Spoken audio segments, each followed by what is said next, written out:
Hello guys, share ko lang sa inyo kung paano ko kalasin yung itong gilid tsaka itong ilaw sa dome light at pati itong mga panel dito sa aircon. Share ko lang paano siya kalasin at pati din itong hawakan. Ito, unahin natin tong sa gilid. Ito, klapin na lang to. Tapos meron siyang clip dito sa loob. Ayan. Kali itong clip na to, nakaganito yan para papasok dito sa loob. Ayan, pag hinatak nyo na to, nakaganyan yan siya dati. Ganito, tapos ikutin lang para lumusot dito.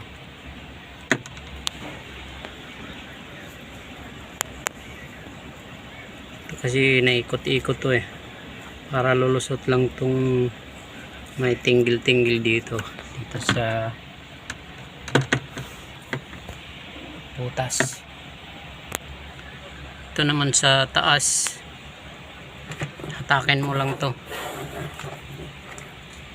Yan, ito yung sa taas, dito lang yung hatak mo kasi nandito yung dalawang clip nya kabila, kaya dito mo siya unahin. Yan. Ito namang malit na to, kailangan may pang sikwat ka dito lang, sikwatin mo lang dito para lalabas siya. Yan. Yan, ito nakapasok lang to sa butas magkabila, kailangan sikwatin. Ito naman sa taas, ito lang kailangan sikwatin mo magkabilang gilid dito para lumabas to kasi nasa loob yung clip.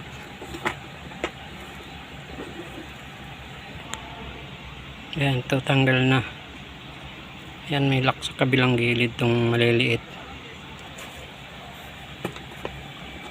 Yan, tapos ito iangat mo lang tong clip na to para matanggal.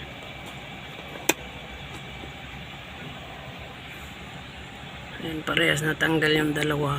Pwede mo na to hatakin. Isa. Tapos tanggalin na lang to. Yan. Isa.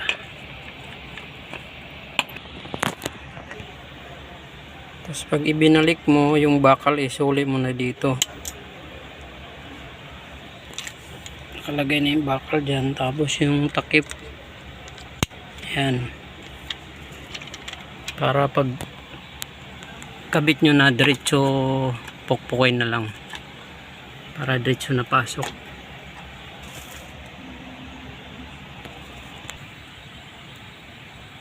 Ito namang sa likod, ito walang tornilyo to, diretso tuklap lang din to.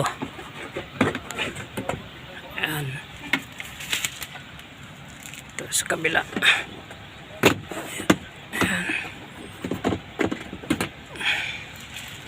Ito yung gitna. Ano lang mga tornilyo. At itong isang aircon switch. Yan, tuklapin lang. Dito ang tuklap kasi mayroong nakalak dito sa baba. Yan, tanggal na sila lahat.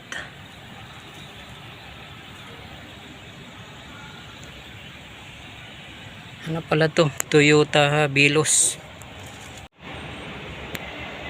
Yan guys, ito pala yung ginagawa ko, Toyota Vios.